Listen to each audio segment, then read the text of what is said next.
A.R.. ரஹ்மானுடைய மியூசிக்ல சின்ன வயசுலேருந்து பாடல்கள்ல அங்க இங்க வந்து தன்னோட ஸ்வீட்டான வாய்ஸ் மூலியமா வந்தவர் தான் ஜி.வி. பிரகாஷ்.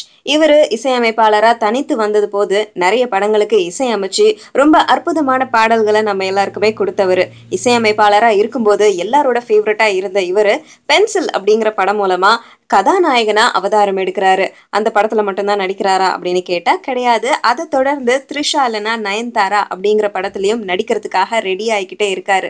இப்படி இருக்கும்போது நடிகரானதுக்கு அப்புறம் தான் எல்லா நடிகர்களும் தங்களுடைய பிறந்த நாளை போஸ்டர் அடிச்சு கொண்டாடுவாங்க, ரசிகர் மன்றங்கள் வைப்பாங்க. ஆனா நம்ம ஜி.வி. பிரகாஷ் இசையமைப்பாளரா இருக்கும்போது பண்ணாத எல்லாத்தையுமே நடிகராக போறாரு அப்படிங்கிற ஒரு தருணத்துல பண்ணிட்டு இருக்காரு. அதாவது அவருடைய பேர்ல நிறைய இடத்துல ரசிகர் மன்றங்கள் திறந்திருக்காங்க.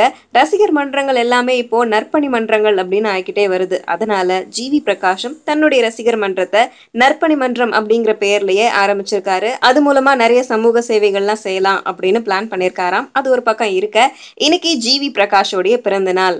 எல்லா இடத்துலயும் ஜி.வி. பிரகாஷோடைய பிறந்த நாளை அவருடைய ரசிகர்கள் கொண்டாடிக்கிட்டு வராங்க. அவருடைய பிறந்த நாளை நேத்தே பாண்டிச்சேரியில இருக்கிற அவருடைய ரசிகர்கள் எல்லாருமே வந்து ரொம்ப கோலாகலமா கொண்டாடி இருக்காங்க. சென்னையில இன்னைக்கு பார்த்தா எங்க பார்த்தாலும் வந்து இசை நாயகனே உனக்கு பிறந்த நாள் வாழ்த்துக்கள் அப்படிங்கிற மாதிரி எங்க பார்த்தாலும் போஸ்டர்ஸ் ஒட்டியிருக்கு. So G V. பிரகாஷோடைய பிறந்த நாளை அவருடைய ரசிகர்கள் இன்னைக்கு ரொம்ப உற்சாகமா கொண்டாடி இருக்காங்க. ஸோ இந்தியா கிளிட்ஸ் சார்பா ஜி.வி. பிரகாஷ்க்கு ஹாப்பி பர்த்டே ஜி.வி. பிரகாஷ்.